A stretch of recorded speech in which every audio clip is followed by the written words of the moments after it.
Alors, si vous analysez le document petit à petit, ben voilà, les pages sont numérotées, ça commence à la page 1, qui servira à la fin de couverture, mais elle n'est pas encore faite.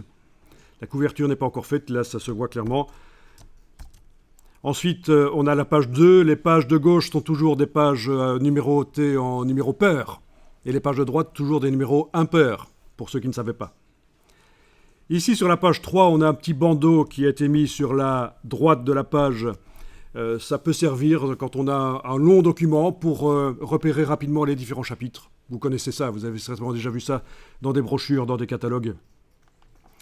Vous avez des images qui ont été placées et elles sont placées selon une structure, comme vous le voyez.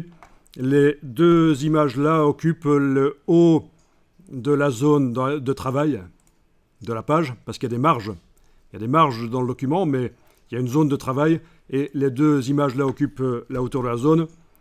Celle-ci utilise visiblement les 3/4 en largeur et les colonnes de texte aussi, donc on a de la cohérence dans le document.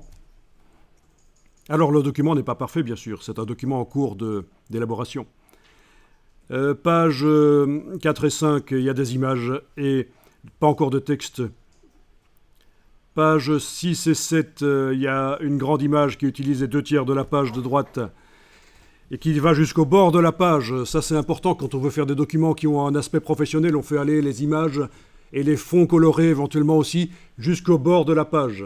En réalité, si on imprime chez un imprimeur, certains le savent déjà, on fait ce qu'on appelle du fond perdu. C'est-à-dire que ça va un peu plus loin que le bord de la page.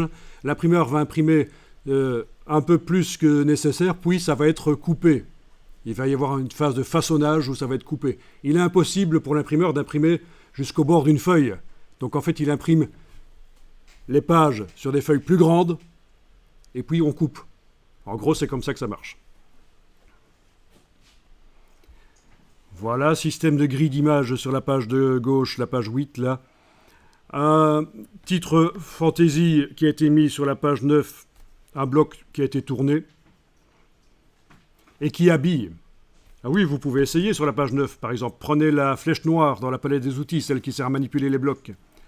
Cliquez sur le bloc ici et bougez-le.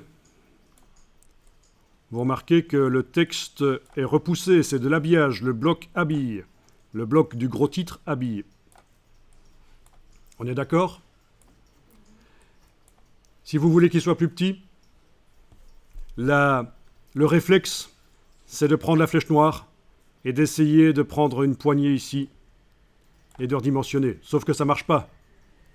Le texte garde la même dimension et du coup, vu que j'ai réduit la dimension du bloc, et le texte n'est plus visible en entier, donc on va annuler. On fait un commande Z, édition annulée. Si vous voulez modifier la dimension d'un bloc et son contenu, il faut l'avoir d'abord sélectionné avec la flèche noire, oui. Puis, il faut aller dans la palette des outils, prendre l'outil de transformation manuelle.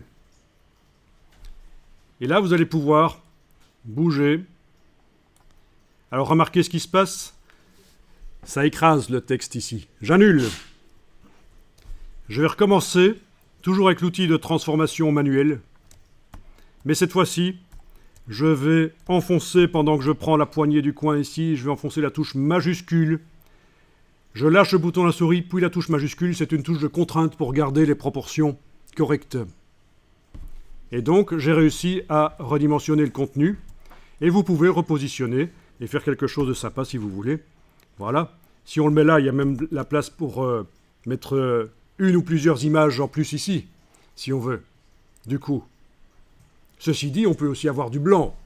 Quand on laisse du blanc dans un document à certains endroits, ça aère, ça donne un côté luxueux.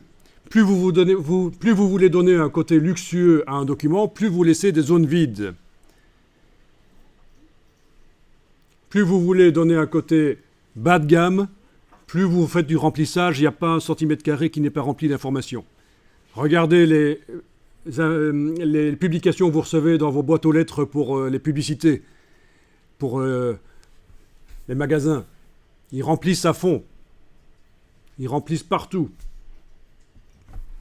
Ils font pas, voilà, ils gâchent pas d'argent. Il n'y a pas un endroit où il y a pas d'informations dans ces publications.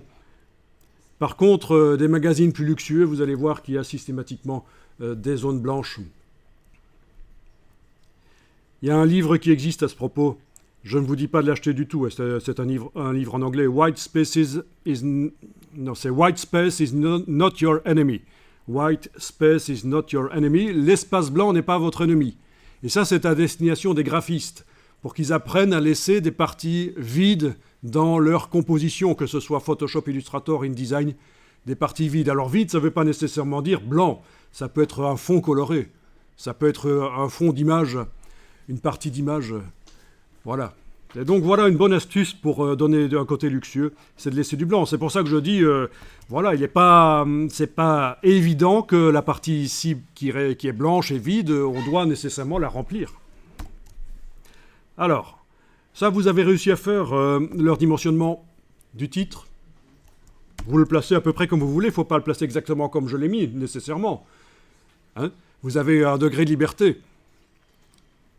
Sinon, je vous aurais dit exactement quelle dimension je lui ai donnée et quelle position il a. Voilà.